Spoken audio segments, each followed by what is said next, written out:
Welcome back to Portfolio, everyone. Airbnb has filed for their IPO. Even during this pandemic, this economic slowdown where the travel industry has been destroyed, Airbnb is planning to take shares public onto the market. So in this video, we're going to go over some news about this IPO, discuss the future growth potentials for Airbnb, take a look at how they've been performing over the previous years, and just determine if we will be buying shares once they are public on the market. Airbnb has been a disruptor to the traditional hotel experience. Of course, if you are unfamiliar with what they do, Airbnb is a platform where individuals like you or I can rent out our homes or individual rooms within our homes to travelers, and we charge a nightly fee. And Airbnb makes money by taking a small percentage of the fee for both the seller and the traveler. So essentially, we are creating hotels or renting out rooms for individuals who are coming in and need a place to stay. So this is very groundbreaking. Of course, usually before Airbnb was a thing, the traditional way of traveling was you have to rent from a big name hotel or like a local motel in every city you visited. But now with Airbnb, you can stay in much more affordable, more unique, different places all around the world. So what we're going to do in this video is discuss some news related to this IPO, discuss the future growth potential for Airbnb, and whether or not we will be buying it once the shares are publicly traded. So thank you for tuning in, everyone. I'm the Gen Z investor, and every single day on this channel, we talk about different stocks you can buy, overall stock market performance, and any other big stock market news and headlines like we are doing today with regard to Airbnb's IPO. So we don't know exactly when the shares will be public. We don't have a specific date. We just have an estimated range where they will be public before the end of 2020. And we do not have a set price for the shares. That will all come out once the date has been set. Of course, we are going to talk about the ticker, which is still unknown, but the two suggestions that are being rumored that the Airbnb will be public as are ticker symbols AIRB or ABNB, which are both available within the United States. So we're also going to take a look at how they've been performing. So their period revenue for the past few years have been on a beautiful upward trend. 10 years ago in 2010, total revenue was 8.4 million. You can see here each and every year, rapid growth. And in 2018, this chart only goes up to there, represents $3.6 billion in total revenue, which is absolutely incredible. Of course, you can see here the quarterly revenue is still on an upward trend each and every quarter over the past few years. And on this chart, it actually does show 2019's quarterly revenue for all 4 quarters. And if you add up these 4 quarters, you get around $4.7 billion in total revenue, which once again represents 33% growth over 2018's 3.6. So if this graph was extended, 2019's would show $4.7 billion in annual revenue.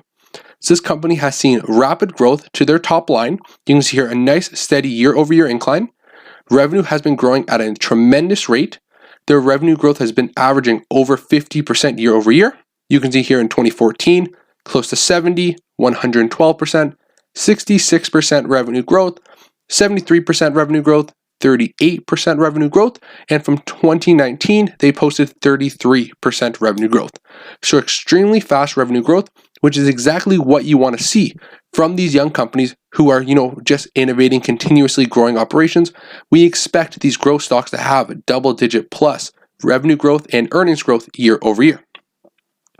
One thing to take into consideration is that this company was actually profitable. In 2018 and 2017, this company was profitable. Usually for young IPO companies, they usually get put on the market and go public before they even earning any profit. There's a lot of companies out there who are losing money year over year, go public through their IPO, and continue to lose money years after the shares are being publicly traded. Airbnb is a little bit different. They've actually had 2 profitable annual years where this company has posted positive net income, even though it's still a young growth company. So Bloomberg stated that they made $93 million in profit in 2017. And a year later, they were continually profitable in 2018. They were not profitable in 2019, which for most investors, that would be a red flag, going from profitability in 2 consecutive years back into the red. But what actually was led by that was they had a huge increase in their marketing spending, to raise awareness about the company and the potential IPO coming out. So that is kind of what brought the company into the red for that year, but it was sustainable. At the time, they posted about a $200 million net loss in 2019 that is estimated because of that, they were actually holding over $2 billion in cash at that same time.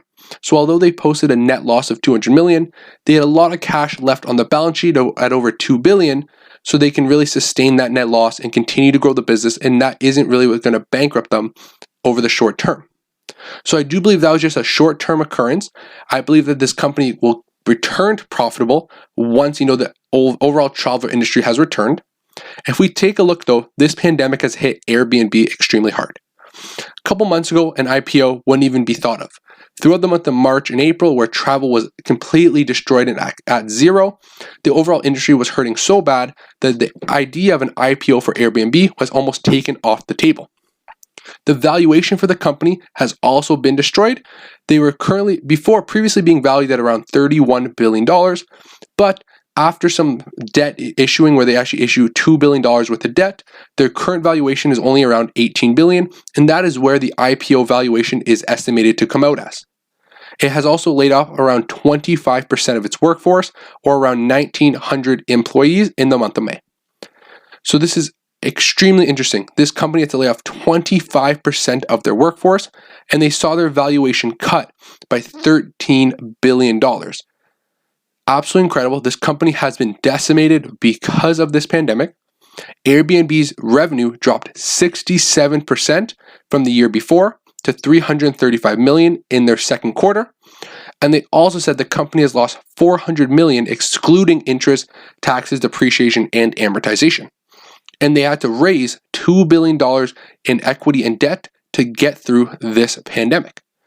So I do believe this is a type of company that will survive. There's a lot of hotels across the world right now where they are going to shut their doors forever. They will not be able to maintain operations because the travel industry has been hit so hard and probably won't recover for years to come. Airbnb has a unique situation because Airbnb doesn't have a ton of overhead. They don't own hotels and properties all around the world. They don't have high maintenance and overhead fees each and every month. The individuals who rent rooms, they own the properties. Airbnb doesn't. So they have a very unique situation, which is very different from traditional hotels. And of course, one thing that was interesting is that Airbnb has seen bookings improve. Since June, they saw 30% growth compared to that 70% decline they saw in May. So they're starting to come back. Bookings on their platform are starting to come back.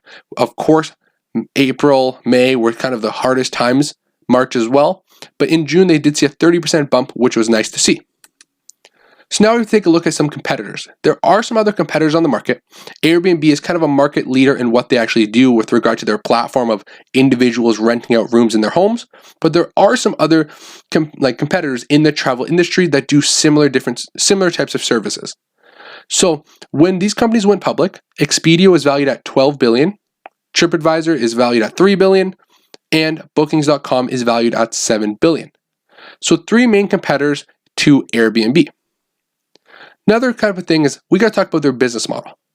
Airbnb is a business model that was kind of a win-win, both for the actual renters and the people who own the rooms that are renting out, and for the individual consumer. And of course, Airbnb as a company is winning. This is because it offers more flexibility for both homeowners who, if they need to generate some extra money, they have an extra spare room, they can potentially do that, and it gives them access to that profitability where they can rent out a certain room for whatever fee they set and hopefully generate some nice side income. As well, Airbnb benefits because now they get to take a 3% commission from its hosts and a 6 to 12% service fee from guests when a property is booked. So if you or I wants to book a property through Airbnb's platform, we are paying this fee. The person we are renting from is paying a fee. Airbnb is collecting that fee just for providing this service and the platform. Airbnb does not own the home. They don't clean the home. They don't maintain the home. They don't pay the monthly expenses, but they're still collecting that free fee from my transaction with the potential owner of the home that I'm renting from. So it's a very nice business platform, and I believe it will continue to grow because during this pandemic, Airbnb's business style is much safer than the traditional hotels. cleanliness and of course spatial awareness between different individuals is going to be of high concern for most people who are traveling nowadays.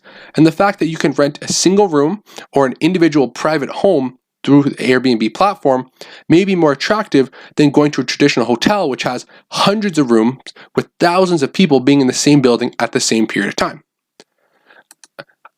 And of course, this type of service where individuals are renting from different people themselves and not, contributing to a very large corporation or a traditional travel line, this is kind of attractive to the young millennial or Gen Z who is traveling and trying to stay as affordable as possible. And they actually saw, Forbes has reported that in 27 different markets, these unique type of travel booking sites have seen rapid growth. And we saw a rebound from April to July with a 257% increase in global bookings. So this industry is kind of growing. The overall travel and hotel industry is still struggling very much, but this kind of unique way of travel through Airbnb or other types of platforms like Airbnb have actually seen a 257% increase in global bookings, which is absolutely incredible. And why Airbnb has a lot of growth potential too is because a lot of people are now traveling within their native country, whether it's within the United States, Canada, or Europe. Now with global borders being shut down, people want to do something called a staycation, where they go to rent an Airbnb or hotel room within their own city or surrounding neighborhood. And what that does is that it gives them that kind of sense of a vacation without leaving their native country. So Airbnb is great for that because they offer different services and rooms in the most unique places in the world. Airbnb has tree houses, they have tents, there's so many different places on the platform that you can rent that provide such unique travel experiences to the individual that the traditional hotel chain cannot even match. Traditional hotels can't have tree houses and different rental properties that are more unique and kind of driven towards younger adults. And of course, traditional hotels have that cookie cutter room. It's the same everywhere you go. Airbnb offers that creativity for not only the renter, but of course the person who owns the property. So this is a very unique type of business. Jim Cramer, the Mad Money host and CNBC analyst, thinks Airbnb could be the steal of the century. He thinks it's a steal. He thinks because of the pandemic, Airbnb is actually the safest way to travel because now you are now renting a room where not a lot of people have been in the room. You know who has been in the room because the owner has records, and you know exactly what area you are in, and you're not sharing a building with hundreds of different people or thousands of different people all coming in from different areas of the world.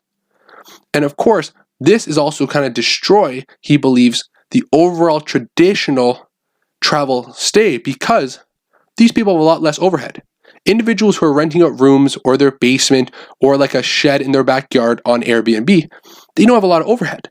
So it's very easy for them to offer up these young, attractive properties in some of the most traveled locations in the world for a much cheaper fee than the traditional hotel industry. So I think this company has a lot of growth potential.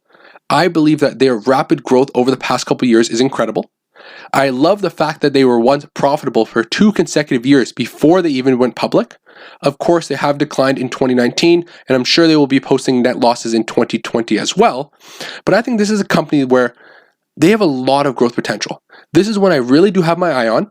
I, of course, am a dividend growth investor, so I do mainly focus on dividend stocks, but I do hold some smaller growth stocks that I believe have a lot of future growth potential. And Airbnb is one of them that I'm very attracted to. I do not really like investing in young IPOs, but this is a company where their business model, I believe, is extremely sustainable.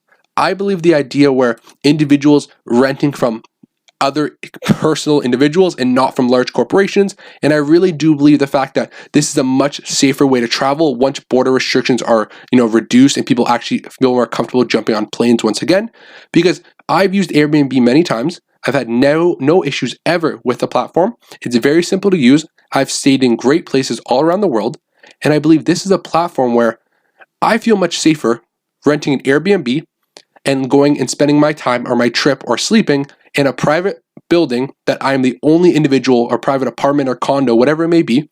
I'm the only individual staying there at that period of time. Of course, these Airbnbs get cleaned before and after you leave, but of course, you can always show up yourself. You can always do a quick wipe down and clean of the room before you kind of sleep on the bed. but after that, you are the only person with access to that room during your stay. Compared to a traditional hotel where there's hundreds, if not thousands of people in the same building, you have cleaning services coming in and out of each room every day. There's a ton of staff who are talking and connecting with people from all around the world. And of course, those staff are interconnected with the other staff and the staff that may be entering your room or that you may be conversing with. There's so much higher risk staying in a traditional hotel right now compared to staying in someone's individually rented out condo, apartment, basement, whatever it may be. So I think Airbnb is a very attractive company.